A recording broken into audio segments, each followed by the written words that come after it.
warahmatullahi wabarakatuh. Waalaikumsalam warahmatullahi wabarakatuh. Apa kabar semuanya? Alhamdulillah, luar biasa. Allahu Akbar. Mantap. Semangat ya. Iya, Mak. Oke, terima kasih atas kehadirannya untuk para guru semua yang terlibat di sini dalam rangka penyebaran pemahaman diseminasi. Jadi kita kenal dengan istilah diseminasi, yaitu penyebaran pemahaman. Apa yang disebarkan? Yang disebarkan adalah mengenai konsep inti dari budaya positif. Mungkin kita pernah mengenal istilah budaya positif, tapi kita tidak paham secara menyeluruh mengenai konsep intinya. Dan ini kita paparkan di SD Islam Terpadu Dakar, di mana tujuannya adalah untuk memberikan pemahaman mengenai konsep inti dari budaya positif. Oke, kita lihat ya. Sebelum kita ke budaya positif, kita lihat dulu apa itu budaya sekolah. Kita lihat dari definisinya, budaya sekolah adalah kebiasaan-kebiasaan yang berkembang di lingkungan sekolah. Jadi sudah pasti setiap budaya sekolah itu diharapkan dapat memberikan dampak positif bagi anak-anak, rekan sejawat maupun kepala sekolah. Nah, budaya sekolah seperti apa sih yang terbaik yang harus diterapkan di sekolah? Itu nanti kita pelajari. Oke, ini yang akan kita paparkan. Di sini kita mengenal dengan istilah konsep-konsep inti budaya positif. Ada 7 konsep inti yang akan kita pahami pada pemaparan hari ini. Yang pertama adalah perubahan paradigma. Kemudian yang kedua adalah disiplin positif. Yang ketiga kebutuhan dasar manusia. Yang keempat motivasi perilaku manusia. Yang kelima posisi kontrol. Yang keenam keyakinan kelas. Dan terakhir segitiga restitusi. Di mana kalau kita lihat posisi nomor 5 dan nomor 7 kemungkinan mungkin sebagian sudah tahu guru-guru atau bahkan ada yang belum memahami mengenai segitiga restitusi. Kita lanjutkan. Oke, kita lihat dulu. Yang pertama, konsep inti pertama adalah perubahan paradigma. Kita lihat dulu apa sih paradigma. Paradigma pembelajaran adalah cara pandang kita, cara pandang seorang guru terhadap masalah-masalah pembelajaran yang ada di sekolah. Jadi ketika ada anak mengalami suatu kasus, ada anak mengalami suatu kejadian, nah cara pandang setiap guru dalam menanganinya pasti berbeda, tidak mungkin sama, karena guru tersebut mempunyai paradigma sendiri, gitu ya, tergantung dari kepercayaan mengenai nilai-nilai yang dia yakini. Kalau dia meyakini seperti ini, dia akan berpandangan seperti ini, gitu ya. Kita lihat lagi, pembelajaran dengan paradigma baru merupakan pembelajaran yang dirancang dengan prinsip pembelajaran berdiferensiasi. Kalau kita dulu melakukan pembelajaran itu hanya secara monoton, artinya kita hanya menggunakan satu metode saja. Misalkan kita mengajar, kemudian hanya menggunakan metode ceramah, gitu. Kita seperti itu dulu diajarkan oleh guru-guru kita. Namun saat ini, di mana pembelajaran kita targetnya adalah 100 tahun merdeka, di mana membentuk generasi emas peserta didik, kita memiliki pembelajaran dengan paradigma baru, yaitu pembelajaran berdiferensiasi. Apa itu berdiferensiasi? Artinya pembelajaran yang melihat kebutuhan dari muridnya sesuai kebutuhan belajarnya. Seperti apa misalkan? Dalam satu kelas itu ada anak yang tipe kebutuhan dia belajarnya adalah audio, ada kebutuhan belajarnya visual, ada kebutuhan belajarnya audio visual. Jadi kita harus tahu nih kebutuhan anak seperti apa. Jadi tidak semua kita memiliki, misalnya ada 26 siswa, semuanya dianggap sama rata, sama dalam pembelajarannya. Jadi kita benar-benar misalnya mengajarkan dengan audio saja, itu tidak boleh. Karena kemampuan setiap anak berbeda-beda. Kemudian yang kedua, kita harus berpihak kepada murid. Berpihak kepada murid itu maksudnya adalah kita melakukan pembelajaran sesuai dengan kebutuhan murid. Jadi yang dibutuhkan murid itu apa? Tujuannya untuk apa? Tujuannya untuk mewujudkan profil pelajar Pancasila. Mungkin kalian pernah dengarkan profil pelajar Pancasila itu yang biasa kalian aplikasikan dengan P5 seperti itu. Oke, kita lanjut. Oke, ini yang salah, miskonsepsi tentang teori kontrol. Yang pertama, ilusi guru dapat mengontrol murid. Selama ini kita menganggap murid itu di bawah kita. Artinya dia belum dewasa. Dan artinya guru selalu berhak untuk mengontrol murid-muridnya. Dan itu adalah miskonsepsi, pemahaman yang salah seorang guru. Yang kedua, ilusi bahwa orang dewasa berhak marah. Tidak sama sekali.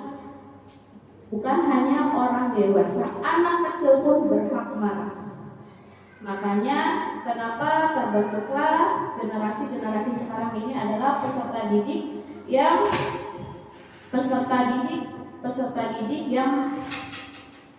selalu ingin mengekspresikan dirinya melalui kemarahan.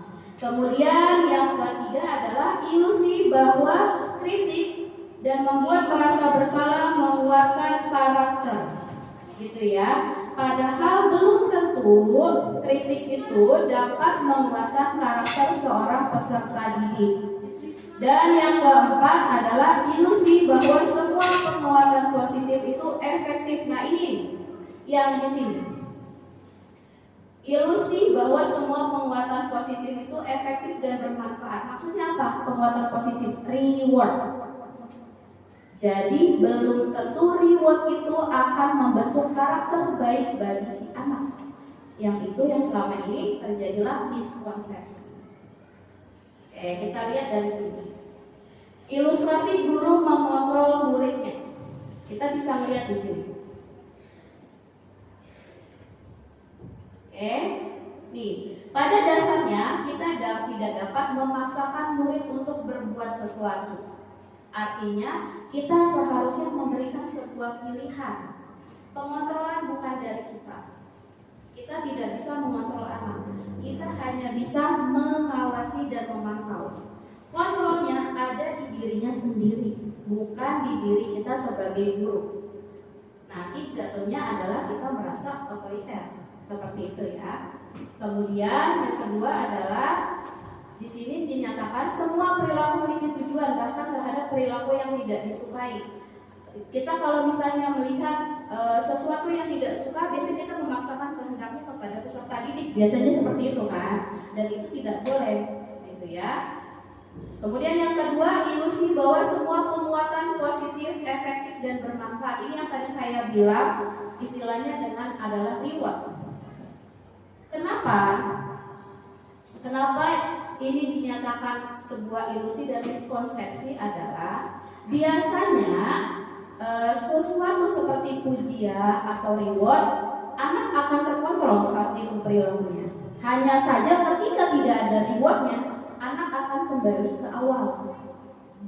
Ih, nggak ada hadiahnya, ngapain dikerjain? Biasanya suka gitu kan anak ya. Miss, hadiahnya apa? Aku dapat apa? Biasanya gitu. Nah, itulah yang akhirnya menjadi sebuah hal yang tidak dianjurkan. Yang ketiga adalah ilustrasi kritik dan membuat orang merasa bersalah.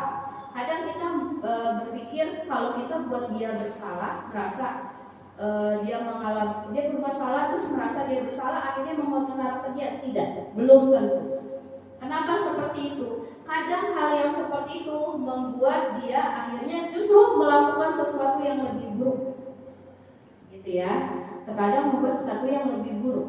Yang tadinya dia berbuat kesalahan itu secara sedikit, terus dia akhirnya dikritik, dia bukannya berubah, tapi justru dia semakin menjadi. Kadang ada yang seperti itu. Kemudian yang terakhir adalah ilusi bahwa orang dewasa memilih hak untuk memaksa. Kadang bukan hanya kepada murid, tapi kepada anak-anak sendiri ya, anak-anak kandung kita. Kadang kamu nggak boleh ini, kamu nggak boleh itu. Padahal setiap anak memiliki hak untuk memilih. Kita harus melihat seperti apa kondisi anak-anak. Jangan setiap sesuatu dipaksakan, itu tidak boleh. Oke. Kemudian bagaimana cara mengubah stimulus respon kepada pendekatan teori kontrol? Bagaimana caranya? Kita lihat, bila ingin membuat kemajuan, kita harus melakukannya secara perlahan, sedikit-sedikit, step by step. Akhirnya nanti apa yang ingin kita ubah akan menjadi suatu kebiasaan. Jadi tidak mesti misalnya anak itu buruk, misalnya anak itu berbuat buruk atau sering nakal. Kamu gak boleh nakal ya, nanti disukum. Apa yang terjadi? Ketika memaksakan itu, apakah anak ini langsung berubah? Tidak. Karena dia tidak diberikan pemahaman atau pengertian. Nah, ubahlah caranya. Yang dirubah apa? Paradigma kita dulu. Kita merubah paradigma kita dulu, kemudian memberikan pemahaman kepada anak-anak, gitu ya. Oke, di sini ada dua. Ada namanya stimulus respon, ada namanya teori kontrol. Kita lihat, kalau stimulus respon, kita menganggap bahwa kebutuhan kita sama. Kamu dan saya kebutuhannya sama, sehingga saya bisa memaksakan kepada kamu seperti itu. Padahal dalam sebuah teori kontrol, realitasnya adalah kebutuhan saya sebagai guru dan kebutuhan anak murid saya adalah berbeda, gitu ya. Sehingga kita tidak boleh memaksakan kepada siswa kita.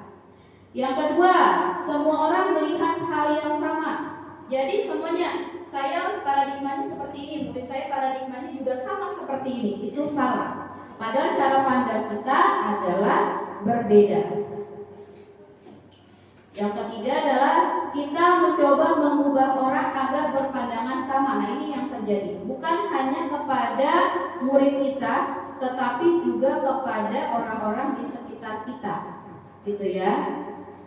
Jadi kita bagaimana caranya mengubah pandangan orang lain agar sama kepada kita samanya, gitu ya. Padahal mereka memiliki dunia yang berbeda, memiliki pandangan yang berbeda. Oke.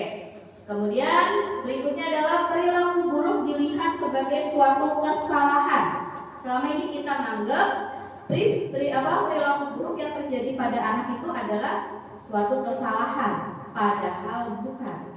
Mereka melakukan suatu perbuatan buruk karena ada kebutuhan dasar mereka yang belum terpenuhi. Jadi tidak ada perilaku buruk dalam istilah kita. Hanya saja mereka ada kebutuhan dasarnya yang belum terpenuhi. Oke, berikutnya adalah orang lain bisa mengontrol saya. Padahal seharusnya yang bisa mengontrol kita adalah diri kita sendiri, bukan orang lain. Nah, gitu ya. Sama juga kita kalau orang lain bisa mengontrol kita, terus kita juga bisa mengontrol orang lain, tidak. Tetap faktanya adalah seharusnya baik kita orang lain semuanya adalah dikontrol oleh diri mereka sendiri, gitu. Oke, kita lanjutkan. Yang kedua adalah konsep intinya adalah disiplin positif.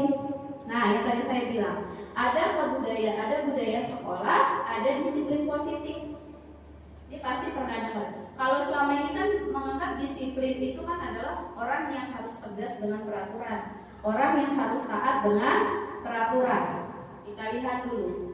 Kalau menurut di sini disiplin berasal dari kata disiplina, artinya belajar. Belajar. Disiplin mengacu pada kata disiplin diri, artinya memiliki tanggung jawab terhadap apa yang dilakukannya. Ya, itu namanya disiplin.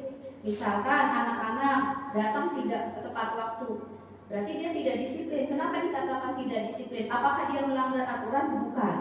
Tetapi dia belum memiliki rasa tanggung jawab terhadap dirinya, terhadap keyakinannya. Oke, Oke, disiplin diri merupakan salah satu penerapan disiplin yang bertujuan untuk menumbuhkan kesadaran dan memberdayakan murid tanpa penghargaan, imbalan atau hukuman. Sini yang penting. Bagian sini. Oke, disiplin positif itu tidak akan berpengaruh terhadap sebuah penghargaan atau reward, imbalan atau hukuman. Jadi orang yang melakukan disiplin bukan karena dia takut sama atasan, bukan karena dia takut sama guru, atau mungkin dia dapat reward. Misalnya guru yang paling rajin akan mendapatkan reward misalnya, gitu ya. Maka dia melakukan disiplin. Bukan, tapi dia tidak mengharapkan ini. Dia melakukan disiplin positif karena sudah adanya kesadaran dan tanggung jawab. Ya, sebagai seorang guru kita memiliki tujuan untuk menciptakan murid yang disiplin. Apakah di sini sudah pada disiplin? Ya. Insya Allah. Insya Allah ya. Apa yang diharapkan? Takut sama atasan? Apa karena Takut gaji kurang aja. takut dikurangin gajinya? Gitu ya. Karena profesional. Karena profesional. Tepuk dulu melihat disuruh. Karena kalau saya kesadaran dan untuk tanggung jawab. Masya Allah, karena kesadaran tanggung jawab. Berarti udah banyak ya yang melakukan disiplin positif. Tepuk tangan dulu buat guru Dakar.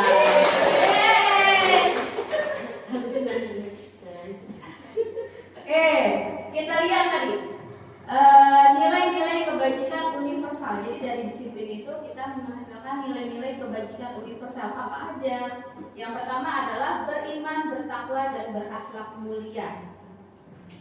Beriman, bertakwa, dan berakhlak mulia. Berarti kita harus membentuk nih. Yang pertama kali dibentuk adalah akhlaknya dulu. Jadi bukan ilmu, bukan pengetahuan, tapi akhlak. Kalau akhlaknya sudah terbentuk, maka yang lain akan mengikuti. Tinggal diarahkan saja. Yang kedua adalah mandiri. Mandiri itu bukan apa-apa melakukan sendiri. Bukan hanya itu. Jadi yang dimaksud di mandiri ini, misalnya kalian ingin belajar untuk mengembangkan kompetensi diri kalian. Nah, secara mandiri tanpa tekanan dari pihak manapun, tanpa suruhan dari pihak manapun, kalian langsung bergerak untuk belajar. Itu namanya mandiri. Kemudian bernalar kritis. Udah tahu kan? Apa yang dimaksud bernalar kritis? Adakah yang tahu? Siapa yang tahu bernalar kritis? Gak ada yang tahu? Pemahamannya, Miss. Pemahamannya. Pemahamannya kenapa? Kritis. Ya, bernalar kritis adalah dia mampu memecahkan sebuah masalah yang dihadapi. Namanya bernalar kritis. Jadi dia mengembangkan solusinya. Bagaimana sih ini? Misalnya dia dapat masalah, bagaimana cara mencari solusinya? Bagaimana dia cara mencari tahu? Bagaimana cara mengembangkannya? Seperti itu namanya bernalar kritis. Yang keempat adalah berkebinekaan global. Ini pasti udah pada tahu nih. Ini sering dibahas di P5. Berkebinekaan global. Kemudian yang kelima, gotong royong dan kerjasama. Nah, ini gak perlu ditanyakan, pasti udah tahu kan? Tahu. Nah, gotong royong dan kerjasama. Kira-kira kapan anak bisa diajarkan nilai gotong royong dan kerjasama? Dari kelas berapa? 2. Kelas 2. Dari kelas 1. Kira-kira dari kelas 1 apa yang bisa dilakukan, Bisa? Untuk masalah gotong royong dan kerjasama. Piket kelas. Ada lagi? Kerja kelompok. Yang lain? Kalau dari guru-gurunya nih, kerjasama dan gotong royong, contohnya seperti apa? Mengerjakan rapor, Saling membantu ketika ada teman saat kegiatan sekolah. persiapan akreditasi. Akreditasi. Seperti itu, baik. Kemudian yang keenam, ini yang paling penting dimiliki oleh seorang guru abad 21, yaitu kreatif dan inovatif, karena nanti berhubungan dengan pembelajaran berdiferensiasi. Kreatif dan inovatif. Apakah di sini semuanya sudah berkreatif? Sudah. Alhamdulillah. Dasarnya ada. Untuk pengembangannya harus belajar lagi. Masih harus belajar lagi ya. Yang namanya guru kreatif dan inovatif itu tidak bisa stuck di tempat, harus terus berjalan. Tujuannya untuk apa? Tujuannya agar anak mendapatkan pembelajaran yang menyenangkan.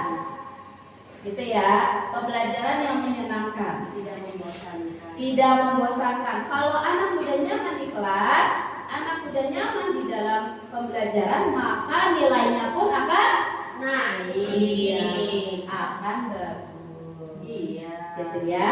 Yang terakhir adalah toleransi dan sopan santun. Dari 7 nilai ini, manakah yang masih harus dipenuhi di SDIT Data? Sopan santun. Toleransi dan sopan santun. Toleransi dan sopan santun. Ya, dari inovasi seperti itu.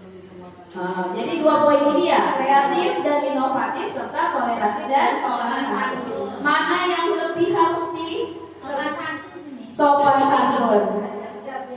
Adab ya, karena adab ini pasti berhubungan dengan akhlak mulia. Jadi makanya tadi saya bilang kalau ini sudah terbentuk akhlak mulianya, maka sopan santun pun akan mengikuti. Setuju? Setuju.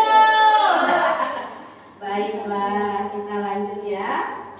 Oke, kita lihat dulu nonton sejenak ya.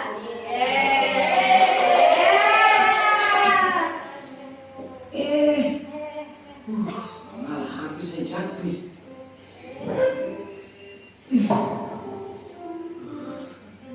Susah berangkat toh. Waduh, tuang malai. Aduh, mami. Ya ampun, Ra, bantuin Ra, datang Sa. Bisa bantuin ya Ra? Iya Kak. Nah, yang itu Ra, lagi. Yang ini ya Pak? Ganti Ra. Iya. Terima kasih Lady. Alhamdulillah. Hebat sekali adik-adik ini. Iya Kak. Sama-sama. Kita juga senang kok bisa bantu. Semoga nggak apa-apa ya Kak. Puji Tuhan adik. Dan adik pecah. Oh iya adik. Karena adik-adik sebantu kakak ini gimana ya? Diajar. Wah, sebetulnya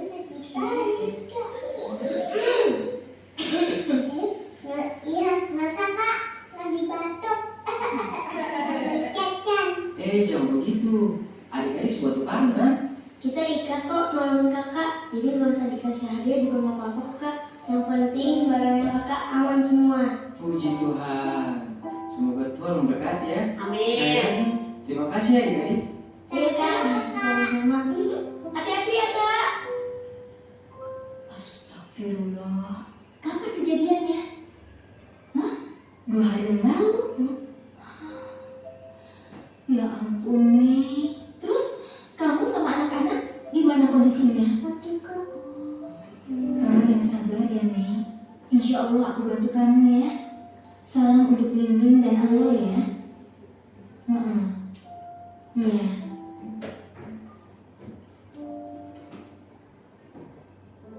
Ini kok diangkutin semua? apalagi ya? Uma, baju dan selimutnya kok dikeluarin? Mau dijual ya? Mau dikirim ke panti asuhan lagi kan Uma? Bukan. Ini mau Uma sumbangkan untuk Cimini. Cimeme, temen ngaji Uma ya? Bukan lah. Tapi Cimini sahabatnya Uma waktu SD dulu. Oh, temennya Uma.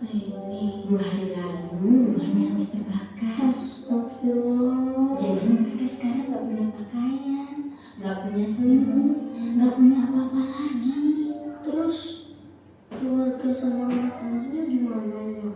Alhamdulillah mereka selamat. saja Lingling sama Aloy mungkin nggak bisa sekolah lagi. Astagfirullahaladzim, kasihan. Uma sekarang mau bantu mereka. Nusa sama Rara, tolong rapikan barang-barang ini supaya bisa kita antar hari ini juga ke Cineme, ya? Hah? Loh? Ya sudah. Uma, tas ini boleh dikasih ke Lingling kan? Tapi itu bukannya tas hadiah dari Tante Dewi? Iya Uma. Hmm? Sekarang pasti Lingling nggak punya tas buat sekolah. Lagian tas Rara masih bisa dipakai. Jadi Rara boleh kan kasih ini Mak? Kalau ini sisa buku tulis sama pensil yang diberikan Uma bulan lalu. Mungkin bisa buat Aloy sama Lingling. Kalian yakin mau memberikan ini semua? Bukannya kalian masih pakai? Yakin Mah? Insya Allah ini bisa bermanfaat. Alhamdulillah. Uma bangga sekali sama kalian. Kita juga bangga punya Uma. Rara bantu ya. Kamu boleh ikut itu. Nih. Tunggu ya.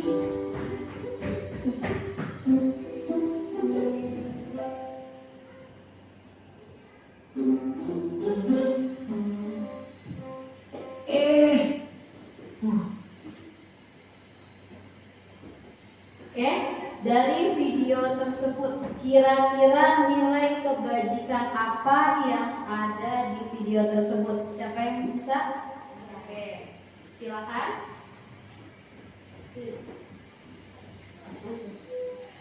Yang pertama ibu memiliki toleransi ya, membantu tidak memandang agama.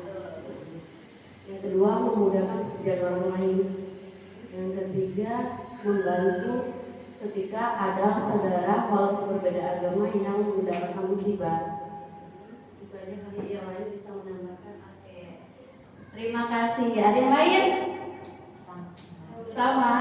Oke, nilai kebajikan yang ada di dalam video itu sebenarnya banyak. Yang pertama benar tadi kata Miss Dila. Yang pertama adalah toleransi. Yang kedua adalah berakhlak mulia. Yang ketiga kira-kira apa? Gotong royong dan kerja sama. Yang keempat kira-kira ada nggak dari situ video tersebut tentang kreatif dan inovatif? Ada nggak dari situ? Ada dari Ada. ikat yang paketan tadi Ya. kan diikatnya nggak benar. Ya. Jadi setelah dibantu sama kerjasama antara Nusa, Rara dan tukang pakainya, jadi ikatannya rapi sehingga nggak jatuh lagi. Betul. Dan yang terakhir adalah seperti yang saya bilang adalah bernalar kritis. Kenapa dibilang bernalar kritis? Karena Rara dan Nusa dapat menemukan solusinya dari permasalahan yang terjadi pada meme tadi.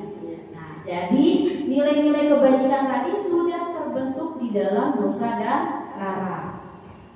Jadi kira-kira ibunya berhasil nggak membentuk disiplin positif? Berhasil. Seperti itu ya. Oke, lanjut lagi. Yang ketiga adalah apa itu kebutuhan dasar manusia? Kebutuhan dasar manusia adalah kebutuhan atau sesuatu yang dilakukan untuk mendapatkan apa yang diinginkan. Namanya kebutuhan dasar, apa yang diinginkan. Setiap tindakan yang dilakukan memiliki tujuan tertentu dan semua usaha yang terbaik yang dilakukan semata-mata untuk memenuhi kebutuhan dasar kita. Artinya untuk memenuhi kebutuhan dasar ini perilakunya bisa perilaku positif, bisa perilaku negatif. Bagaimana nanti cara anak menyikapinya, gitu ya? Atau bahkan bukan anak-anak saja, mungkin para guru, orang tua. Nah, untuk memenuhi kebutuhan dasarnya mungkin dia akan memberikan perilaku yang berbeda-beda. Oke, ini ada 5 kebutuhan dasar manusia. Yang pertama adalah bertahan hidup. Yang dimaksud bertahan hidup adalah berhubungan dengan sandang, pangan, papan. Artinya jika tidak terpenuhi, maka muncullah sebuah perilaku buruk. Contohnya apa? Jika anak sedang kelaparan, misalnya orang tua anak ke sekolah pagi hari gitu ya, terus tidak diberikan sarapan, kemudian anaknya lapar. Apa yang terjadi? Sedangkan orang tua tidak memberikan jajan. Makanan bisa mengambil makanan temannya atau bahkan bisa mencuri. Betul sekali. Dia pasti otomatis akan mencari atau berperilaku untuk tetap bertahan hidup. Dia kelaparan, tidak dikasih sarapan oleh orang tuanya. Apa yang terjadi? Dia pasti akan meminta paksa temannya. Bagi dong, nggak dikasih, malah kalau istilah kita ya, istilah buruknya memaksa secara sesuai kehendaknya gitu. Atau misalnya dia punya pakaiannya kurang bagus, teman-temannya bagus, dia tiba-tiba ke orang tuanya, mama aku mau pakaian kayak itu. Nanti ya nak, berarti kan kebutuhan dasarnya tidak terpenuhi kan? Yang ada apa? Tantrum biasanya. Dia akan memaksa. Nah, itulah kenapa munculnya. Berarti kalau ada permasalahan seperti itu, dicari dulu kebutuhan dasar apa yang belum terpenuhi. Yang kedua, kasih sayang dan rasa ingin diterima. Nah, ini biasanya nih terjadi sama anak-anak kita sekitar nih, gitu ya. Anak-anak yang ada di sini belum tentu broken home. Kadang orang tuanya ada, tapi mereka sibuk, seperti itu. Yang ketiga adalah penguasaan. Artinya dia itu penguasaan itu dia ingin mendapatkan sesuatu atau mencapai sesuatu, tapi caranya bagaimana gitu. Kemudian kebebasan, artinya dia ingin memiliki pilihannya sendiri.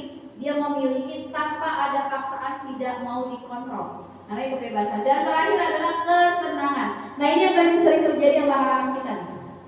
Apa yang terjadi? Belum waktunya bermain, tapi mereka sudah bermain, bahkan main lempar-lemparan di dalam kelas. Nah, berarti dia ada kebutuhan mengenai kesenangan yang belum terpenuhi. Mungkin saja di rumahnya dia kurang untuk bermain, sehingga ketika dia sampai di sekolah, akhirnya dia mencari kesenangan itu. Seperti itu. Oke, kita lanjut. Ini yang tadi saya bilang, bertahan hidup, dia sifatnya adalah fisiologis, yaitu seperti kesehatan, rumah, dan makan. Kemudian kasih sayang dan rasa ingin diterima, yaitu kebutuhan psikologis. Artinya kebutuhan ingin disayangi dan diterima. Dia ingin diterima di dalam komunitasnya. Terus dia merasa tersingkirkan atau merasa diasingkan. Apa yang terjadi? Dia membuat perilaku buruk agar dia mendapatkan perhatian. Kemudian penguasaan, ini berhubungan dengan kekuatan untuk mencapai sesuatu. Dia merasa ingin didengar, ingin dianggap keterampilannya, ingin dihargai prestasinya, dan lain sebagainya. Oke.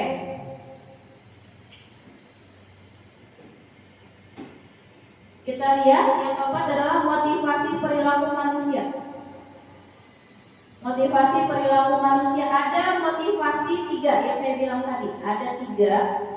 Yang pertama motivasi ekstrinsik, artinya dia butuh rangsangan dari luar. Misalnya kayak reward, hukuman, imbalan, itu namanya motivasi ekstrinsik. Kemudian ada motivasi intrinsik, artinya dari dalam dirinya sendiri. Dia menumbuhkan itu dari dalam dirinya sendiri. Mana yang paling bagus? Tentu saja dari dalam dirinya sendiri. Oke. Motivasi ekstrinsik, tadi saya bilang menghindari hukuman atau ketidaknyamanan. Misalnya gini, anak itu berbuat salah, terus dihukum sama gurunya. Terus dia bilang, ya Mi saya salah. Kenapa? Tujuannya biar menghindari hukuman, tapi besok diulangi lagi. Banyak seperti itu kan. Yang kedua mendapat imbalan. Mendapatkan imbalan yang tadi saya bilang, reward. Miss, kalau misalnya aku mau bersih-bersih kelas, aku dapat apa? Miss, kalau misalnya aku bantu Miss rapiin buku, aku dapat apa? Dan melakukan pekerjaan karena Ya, ini imbalan. Terus nggak dapat apa-apa sayang, ya udah deh nggak jadi. Nah, itulah motivasi ekstrinsik. Kemudian ini menjadi orang yang diinginkan atau menghargai diri kita sendiri. Kita menumbuhkan motivasi intrinsik di dalam diri kita, artinya kita menghargai diri kita. Kalau kita pintar, berarti kita menghargai diri kita. Untungnya buat siapa? Buat diri kita sendiri, bukan orang lain. Jangan kita belajar misalnya mengembangkan diri, ikut seminar, ikut pelatihan. Biar apa? Biar dilihat orang, biar dipuji orang, itu salah. Itu berarti masih motivasi ekstrinsik. Tapi kalau mau ikut pelatihan, mau ikut diklat, buat apa? Buat menumbuhkan kreatif dan inovatif dalam diri sendiri, biar anak juga ikut berdampak positif. Itu namanya motivasi intrinsik. Jadi diharapkan di sini para guru dan para murid terbentuklah motivasi intrinsik. Jadi apapun yang terjadi, baik itu ada hukuman atau ada pemberian imbalan, tidak akan berpengaruh sama mereka. Oke. Ini kita lihat nih hukuman. Perbedaan antara hukuman, konsekuensi dan restitusi, yang kita istilah baru, restitusi. Ya, hukuman itu adalah sesuatu yang menyakitkan yang harus terjadi. Misalnya apa? Kayak dihukum lari berapa keliling ke lapangan ya? Diri di kelas. Tadi diinjil ya. Nah, biasanya menimbulkan rasa malu. Lagi dihukum. Itu akan punya rasa trauma sendiri terhadap siswa. Yang kedua adalah ini, konsekuensi. Sesuatu itu harus terjadi. Terjadinya kenapa? Karena ada kesepakatan. Kalau hukuman itu tidak ada kesepakatan antara murid dan guru. Tapi kalau konsekuensi dia sudah ada kesepakatan. Peraturan kelas bagi yang berisik akan diberikan tindakan oleh guru, misalnya mencatat di selembar kertas, itu namanya konsekuensi.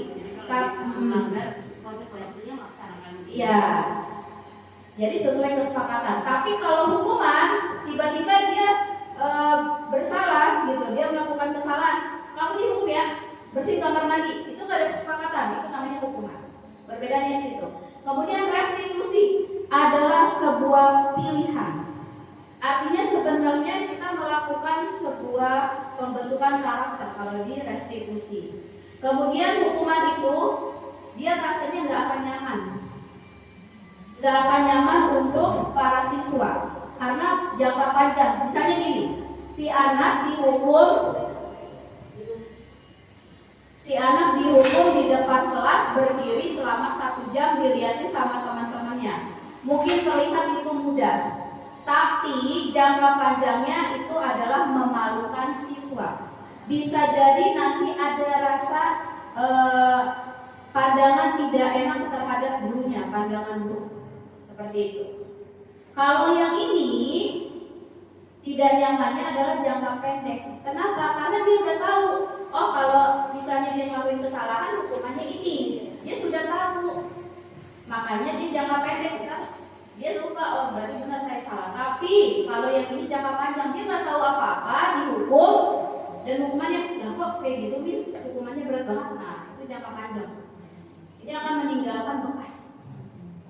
Kemudian yang ini restitusi, dia akan membuat anak menjadi nyaman dan jangka waktunya panjang karena ada pembentukan karakter di situ. Kemudian yang ini adalah murid akan tersakiti, dan jelas ya di sini kan ada rasa malu, namanya itu. Kalau yang ini murid dibuat tidak nyaman, tapi dia tidak tersakiti, hanya dibuat tidak nyaman. Kalau ini murid mendapatkan penguatan, gitu. Jadi kamu ngelakuin kesalahan karena apa sih nak? Nanti dikasih pilihan itu. Dia dikasih tahu kamu salah karena apa. Jadi bukan kita yang menjudge. Kamu salah ya, salah. Tapi kamu kenapa ngelakuin kesalahan itu? Bagaimana kamu cara memperbaikinya? Itu namanya restitusi. Jadi apapun yang terjadi dari anak itu pilihan si anak. harus melakukan apa. Gitu ya. Next. Oke. Di sini nih jadinya kalau hukuman anak belajar menyembunyikan kesalahan. Artinya apa? Dia berbuat salah. Misalnya dia mukul teman. Tapi karena dia tahu kalau aku mukul teman, aku bilang sama guru, nanti aku dihukum dimaluin di depan kelas. Ini aku nggak usah ngomong. Atau misalnya aku ngerusakin barang orang. Nanti aku dihukum suruh berdiri di depan kelas 2 jam. Mendingan ngapain aku lapor. Nah, itu namanya hukuman. Jadi dia akhirnya menjadi menyembunyikan masalah dan tidak ada kejujuran. Akhirnya bukan karakter yang terbentuk, tapi perusakan karakter sih. Kemudian kalau yang ini anak belajar taat peraturan. Kenapa? Dia sudah tahu konsekuensinya. Kalau saya salah, hukumannya ini. Kalau saya melakukan ini, hukumannya ini. Makanya saya nggak mau melakukan kesalahan lagi. Nah, akhirnya dia terbentuklah taat peraturan. Sedangkan yang ini diajarkan bernalar kritis. Artinya dia diajak untuk memecahkan sebuah masalah. Seperti itu. Oke, kalau hukuman yang membuat hanya satu pihak, yaitu guru, makanya murid nggak tahu apa-apa. Kalau konsekuensi dibuat oleh guru dan murid, jadi ada 2 pihak nih yang buat nih, guru dan murid. Sedangkan restitusi yang buat adalah murid itu sendiri. Karena dia yang berbuat salah, dia harus memecahkan masalahnya. Bagaimana caranya? Dia yang buat sendiri. Akhirnya membuat anak menjadi nyaman. Oke, kita lanjut. Oke, di sini ada 5 posisi kontrol. Posisi kontrolnya yang pertama adalah penghukum, yang kedua pembuat merasa bersalah, ketiga teman, keempat pemantau, kelima manajer. Penghukum. Ini yang sering terjadi di guru-guru. Penghukum. Ada anak berbuat salah langsung dihukum tanpa menanyakan alasannya, tanpa menanyakan mengapa dia melakukan itu. Ini namanya penghukum. Pembuat merasa bersalah, artinya misalnya dia berisik di kelas atau tidak mendengarkan guru saat berbicara. Dia bikin anak itu jadi merasa bersalah. Kamu enggak kamu tega sama Miss udah capek-capek ngajar loh. Kok kamu gitu sih? Hah? Kamu gak ngeliat Miss dari tadi udah berusaha ngomongnya. Nah, itu namanya pembuat merasa bersalah. Saya. Yang ketiga adalah teman. Ya. Jadi ada apa sih? Kenapa sih kamu ngelakuin itu? Nah, ini namanya teman. Kalau pemantau dia hanya melihat, perasaan kemarin kamu melakukan salah. Ini yang pakai sepatu hitam ya. Besok lagi kamu kayaknya masih belum pakai sepatu hitam ya. Jadi dia hanya memantau saja. Yang paling baik antara 1, 2, 3, 4, 5 adalah manajer. Manajer ini bukan hanya memantau, tetapi dia juga memberikan solusi kepada anak-anak yang bermasalah. Namanya manajer. Jadi diharapkan guru-guru di sini di SD Islam Terpadu Data berharap memiliki posisi kontrol sebagai manajer, bukan sebagai penghukum atau pembuat merasa bersalah. Terutama penghukum. Oh, rambutnya panjang nak, tanpa dia memberikan alasan, tanpa mendengarkan alasan dari anak itu, tanpa mendengarkan apa yang terjadi dengan anak itu, kamu langsung digunting. Itu namanya nggak boleh. Itu namanya penghukum. Gitu ya. Next.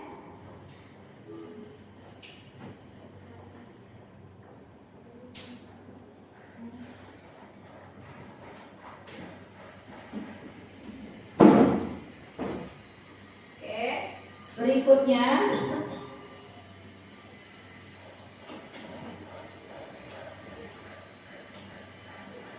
kita lihat dulu. Kita lihat seperti apa sih perbedaan antara kelima posisi tersebut.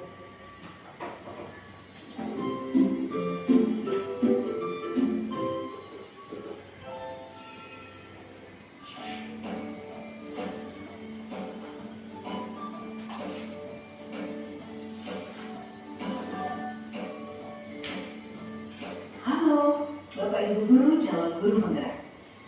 Video ini akan menampilkan 5 adegan interaksi guru dan murid.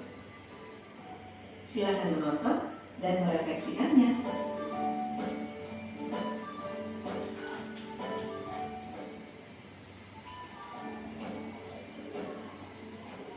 Pagi anak-anak, silakan PR yang kemarin Ibu berikan diletakkan di meja. Anton, kamu sudah mengerjakan belum? Belum mengerjakan saya, Bu. Kamu selalu ya mengerjain PR. Sekarang kamu duduk di depan, lalu tulis. Saya berjanji tidak akan mengulangi lagi. Saya berjanji akan berusaha menjadi murid yang rajin belajar sampai pelajaran saya selesai.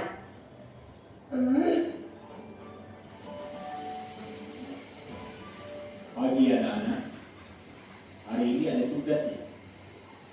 Ada yang belum mengerjakan? Anton, kamu sudah mengerjakan? Belum, Pak. Kamu nggak kerjain tugas ya? Kamu mau jadi apa nanti? Kamu lihat sekolah sih? Coba bayangkan orang tuamu betapa kecewanya sama kamu. Kamu itu sudah kelas 5. Harusnya bertanggung jawab sama dirimu sendiri. Maaf, Bu, saya terlambat. Ya udah, nanti jangan diulangi lagi ya. Kalau kamu rajin, Ibu senang lihatnya.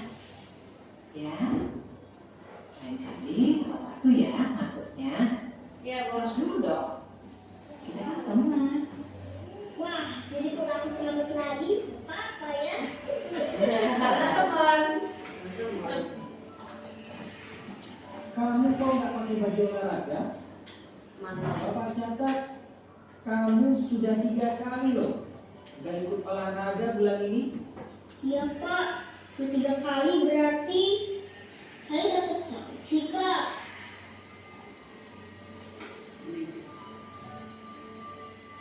Ini, Bu, saya udah ngumpulin tugas. Maaf ya, Bu, saya terlambat ngumpulin tugas. Kenapa kamu terlambat mengumpulkan tugas? Iya, Bu, saya kalau sore demi ibu jaga warung. Besok aku kerjain tugas. Kira-kira nih, apa yang bisa kamu perbaiki supaya kamu bisa mengerjakan tugas tepat waktu? Coba, kapan biasanya kamu membantu ibu jualan? Sebenarnya sampai jam 8 malam, Bu. Bagaimana kalau kamu membuat jadwal? Kapan kamu akan mengerjakan tugas? Oh gitu ya, Bu. Coba deh, Bu. Terima kasih, Bu. Oke, kita lihat tadi yang posisi pertama.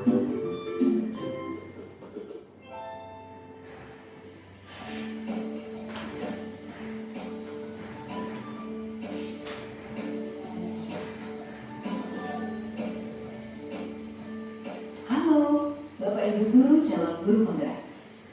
Video ini akan menampilkan 5 adegan interaksi guru dan murid. Silakan menonton dan merefleksikannya.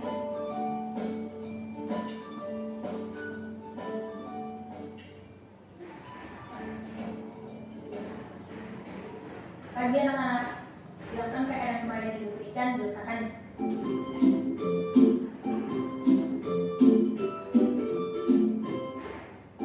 Oke, tadi yang kasus pertama itu guru sebagai apa? Penghukum. Penghukum. Kenapa dia sebagai penghukum? Karena ketika anak melakukan kesalahan tanpa ditanyain sebab akibatnya langsung Langsung hukuman. Untuk kasus kedua, Itu ketika membuat merasa bersalah. ya, kenapa bisa membuat merasa bersalah?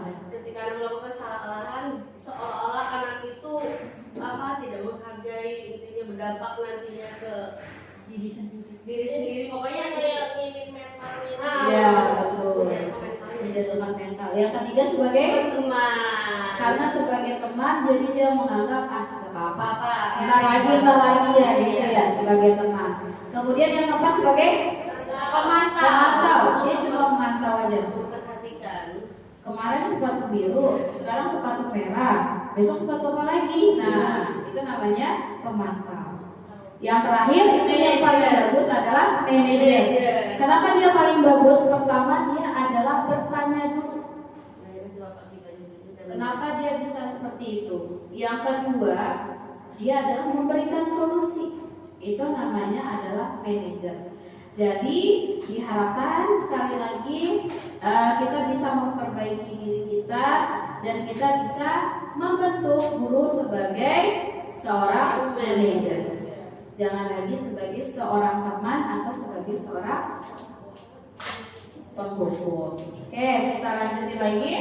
Oke, di sini ada istilah penghukum, pembuat orang merasa bersalah, teman, pemantau, dan manajer. Kalau penghukum, dia akan menghardik, dia akan membentak. Kalau udah dibilangin, kenapa masih begitu? Nah, itu namanya penghukum. Dia akan menyakiti hati siswanya. Kalau membuat orang merasa bersalah, dia seperti ustazah atau ustaz berceramah, ya kan? Kasihan ibu kamu, udah capek-capek kerja, kasihan. Hampir semua ya pernah Merasa terzolimi. betul. Kayaknya kita udah merasakan dari sini semuanya ya. Kira-kira yang manajer udah pernah belum? Udah pernah juga. Tapi kira-kira yang paling sering yang mana ini? Penghukum dan membuat masalah. Penghukum. Antara 1, 2, 3, 4 tuh kayak sering gitu. Sering. Orang merasa bersalah ya. Padahal seharusnya tuh yang paling yang paling harus dihindari justru adalah penghukum. Hukumnya. Tapi itu tergantung kondisi anak. Tergantung Jadi kita bisa memantau juga kondisi anaknya bagaimana.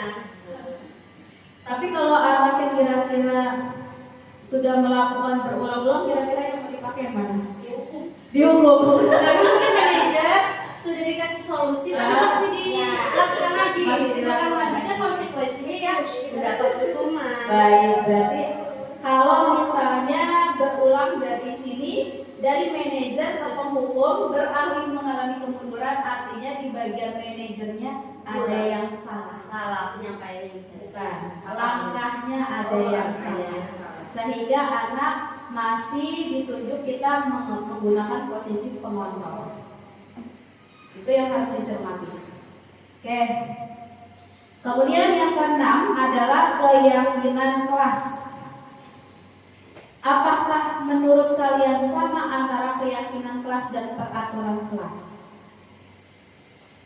Kan selama ini kita hanya mengenal istilah peraturan kelas, tapi baru kali ini kita melihat ada namanya keyakinan kelas. Ini sangat berbeda. Kalau peraturan kelas yang buat siapa? Guru. Tidak boleh berisik, tidak boleh bermain sebelum istirahat, tidak boleh datang terlambat, itu guru. Tapi kalau keyakinan kelas yang buat adalah murid. Yang buat murid baru namanya keyakinan kelas. Dari murid untuk murid. Kesepakatan bersama. Oke, kita lihat. Keyakinan kelas adalah setiap perilaku yang kita lakukan di dalam kelas yang bertujuan untuk menciptakan sebuah lingkungan positif.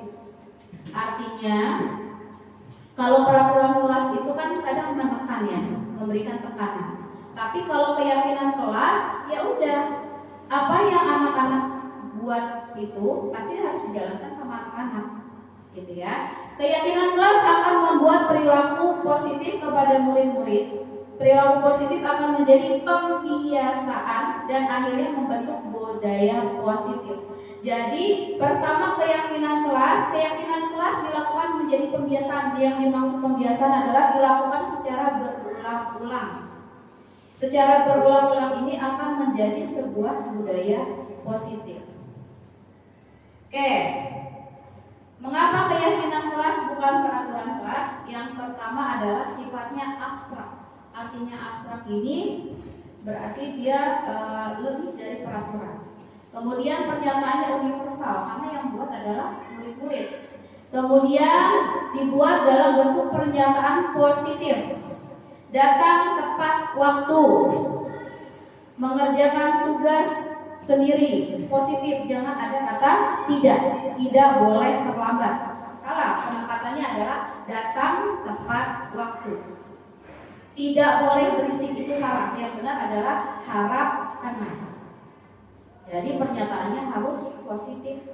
Karena anak-anak seusia ini, pernyataan kata negatif itu yang akan dicerna adalah negatifnya, positifnya hilang. Tidak boleh bermain, tidak.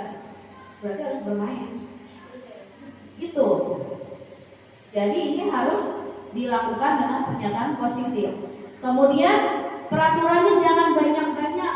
Artinya dia sedikit tapi mudah dipahami. Kadang ada peraturan panjang kali lebar, banyak banget. Tapi anak-anak nggak tahu apa yang dimengerti. Apa sih itu? Nggak tahu saya. Gitu. Karena kan yang buat kita, anak nggak paham. Kemudian di sini adalah warga sekolah berkolaborasi agar terjadi budaya positif nantinya. Oke, kita lihat penyusunan keyakinan kelas tahapnya.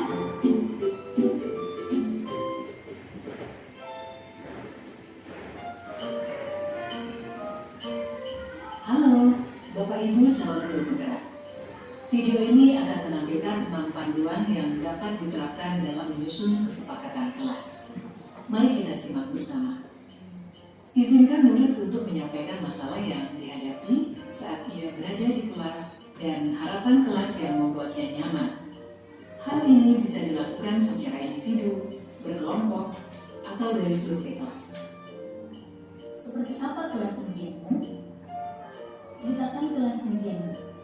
Bagaimana kondisi kelas, teman-temanmu, dan guru impianmu? Bertanyalah harapan tentang kelas. Apa yang murid harapkan tentang kondisi kelas, tentang gurunya, dan teman-teman di kelas. Kemudian tulis hasil diskusi tersebut di papan atau dalam poster. Hal ini memberi kesempatan murid dilibatkan dalam mengatur kelas. Cara ini menjadi lebih efektif dibandingkan hanya memberitahukan hal apa saja yang dilarang dilakukan. Menurut kalian, apa yang harus kita semua lakukan untuk mencapai kelas impian kita? Lakukan diskusi untuk mendapatkan umpan balik dari murid. Perjelas tentang kesepakatan kelas. Penting jika kesepakatan kelas berisi aturan yang murid percaya dan bisa dilakukan, baik sebagai individu maupun dalam kelompok. Pastikan bahwa semua daftar memang diperlukan dalam proses belajar mengajar. Jika ada yang terlewati, pandu murid untuk menambahkan tujuan lain yang terlupakan atau menghapus tujuan yang tidak utama. Buatlah poster atau tabel yang menampilkan kesepakatan kelas yang disetujui di akhir. Kesepakatan kelas dibuat dapat berupa panduan tingkah laku berupa kata yang positif. Misalnya, jangan berlari berubah menjadi berjalan dengan hati-hati. Hindari kata jangan dan dilarang. Pada poin pertama, murid sepakat saling mendengarkan antara guru dan murid. Guru bisa menuliskan berupa gambaran tingkah laku yang diharapkan dari kesepakatan.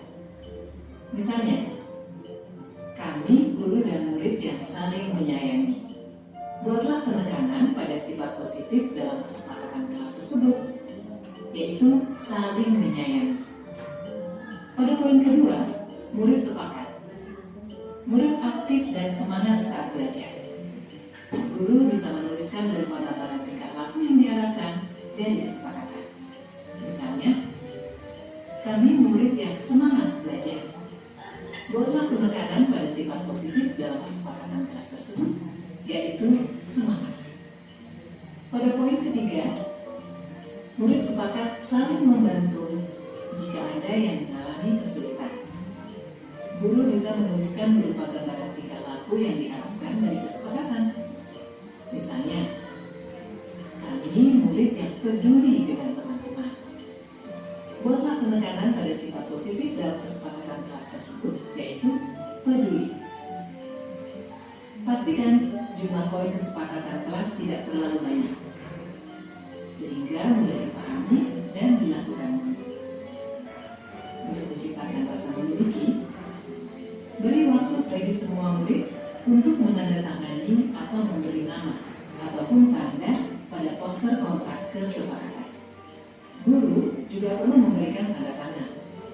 Letakkan poster kontrak kesepakatan di bagian kelas yang terlihat oleh semua murid dan guru. Perhatikan untuk perkembangan murid. Untuk murid PAUD, bisa memberikan cap tangan untuk tanda menyepakati kesepakatan kelas. Lakukan refleksi secara rutin terkait kontrak kesepakatan kelas yang sudah disusun. Tanyakan siswa terkait perkembangan penerapan aturan dan tentukan apakah ada hal yang perlu diubah atau diperbaiki. Apakah kesepakatan kelas ini sudah bisa dilakukan?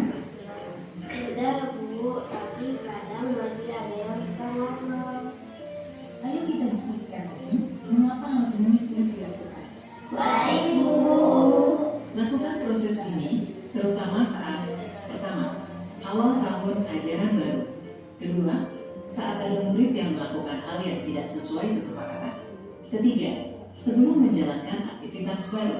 Keempat, ketika awal masuk sekolah setelah libur panjang.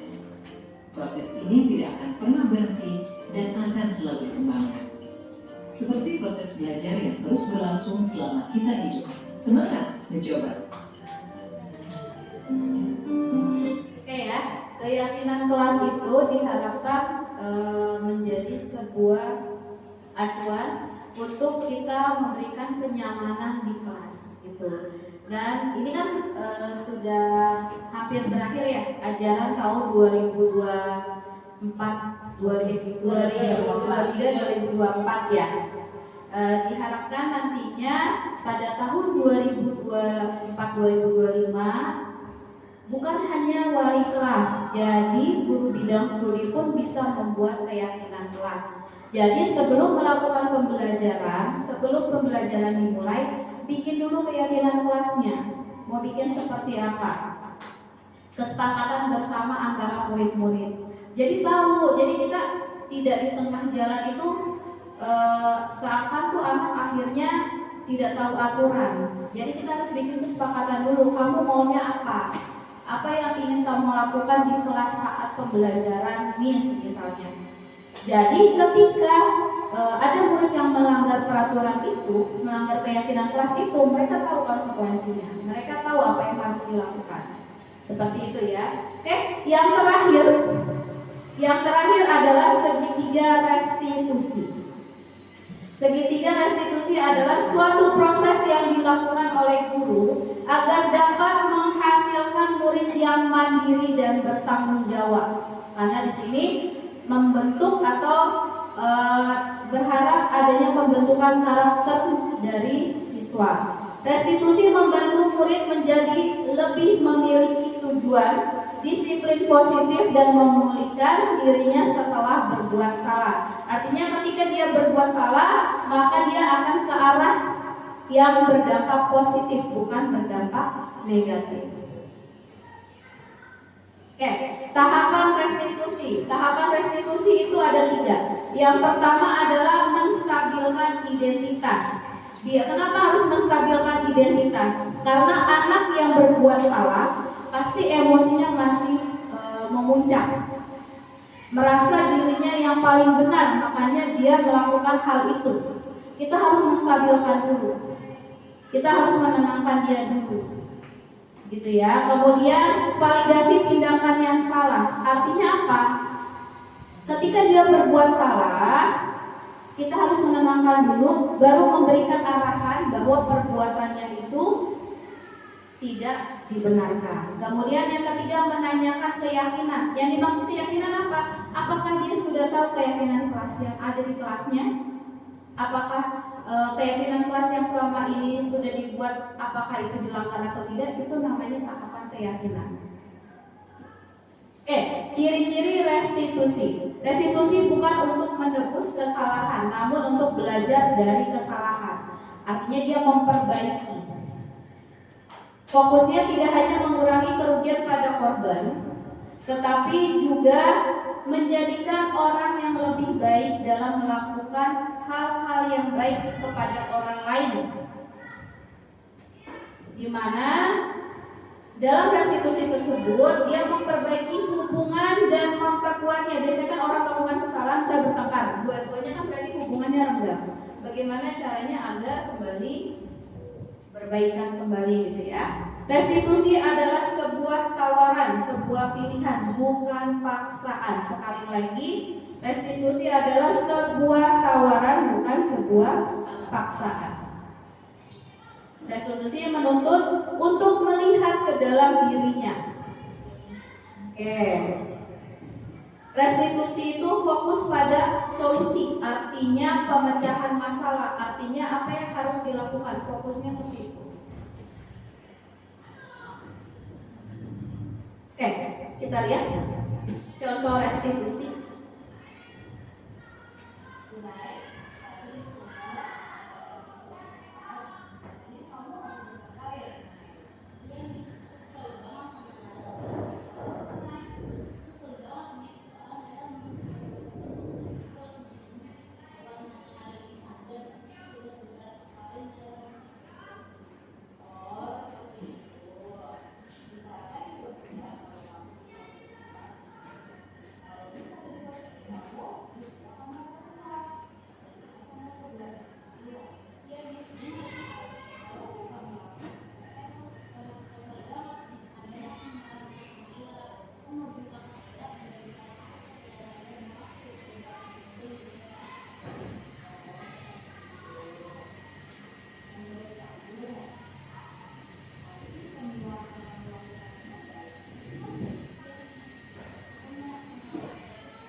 Dari kasusnya Unai itu dapat kita lihat adanya langkah 3 langkah restitusi, yaitu pertama adalah menstabilkan identitasnya. Di situ Unai masih emosi ya kan, masih emosi. Terus akhirnya gurunya itu mencoba menstabilkan emosinya. Dia menganggap bahwa setiap orang itu pasti berbuat salah.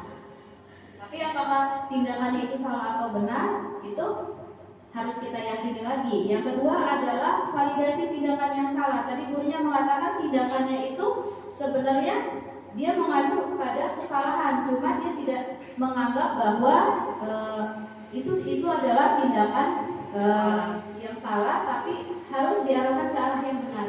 Kemudian meyakini kelas, meyakinkan keyakinan kelas. Gurunya menanyakan keyakinan kelas apa yang sudah dilanggar. Dari situ dia sudah tahu bahwa ada keyakinan kelas yang dilanggar, dan yang memberikan solusinya siapa? Dirinya sendiri. Artinya dia harus berusaha untuk mencari solusi terhadap masalahnya. Bukan seorang guru, kita sebagai guru yang memberikan solusinya, tapi si anak ini diarahkan untuk mendapatkan solusi bagi dirinya sendiri. Oke, demikian pemaparan dari saya mengenai diseminasi pemahaman pembelajaran. Sedih saya, Pak. Terima kasih atas kehadiran semua guru-guru yang ada di sini. Terima kasih juga untuk ilmunya. Semoga ilmu yang sudah dipaparkan memberikan dampak positif dan bermanfaat untuk guru-guru semua. Amin. Dan diharapkan dapat diterapkan atau diaplikasikan. Insyaallah. Oke, saya akhiri. Assalamualaikum warahmatullahi wabarakatuh.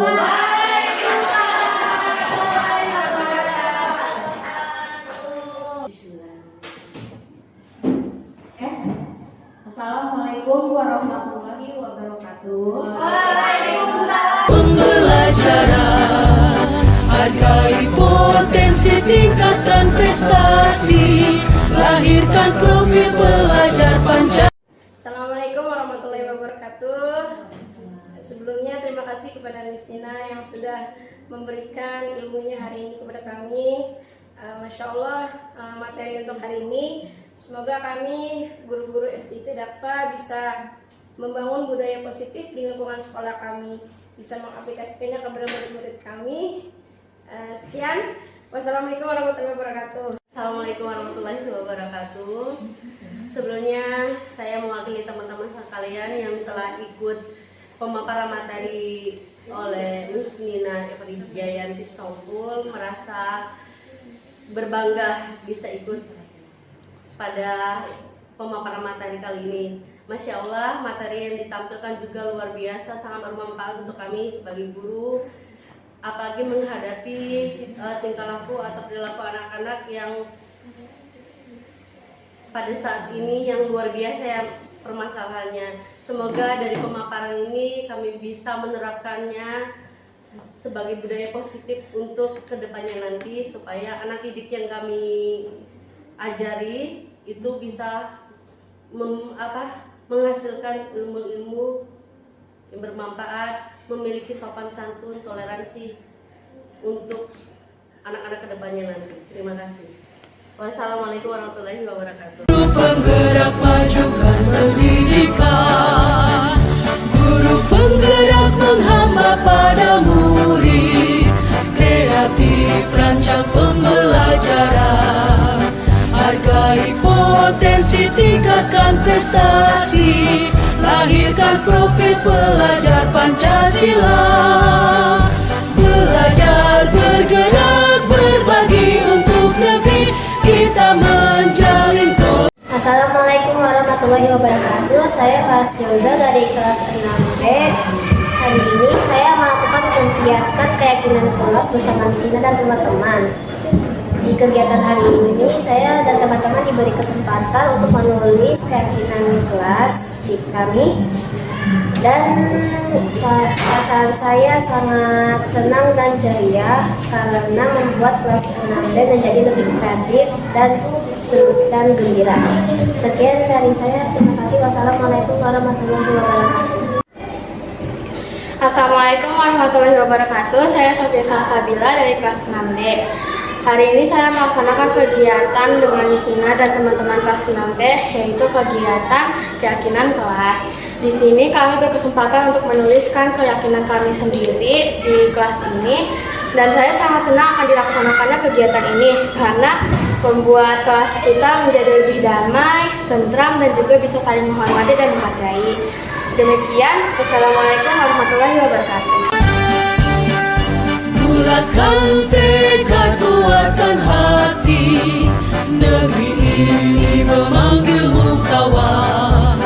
Belajar, bergerak, berbagi untuk negeri, guru penggerak majukan pendidikan, guru penggerak menghamba pada murid, kreatif rancang pembelajaran, hargai potensi, tingkatkan prestasi, lahirkan profil pelajar Pancasila. Belajar, bergerak, berbagi untuk negeri, kita menjalin kolaborasi. Belajar, bergerak, berbagi untuk negeri, demi bakti pada Ibu Pertiwi.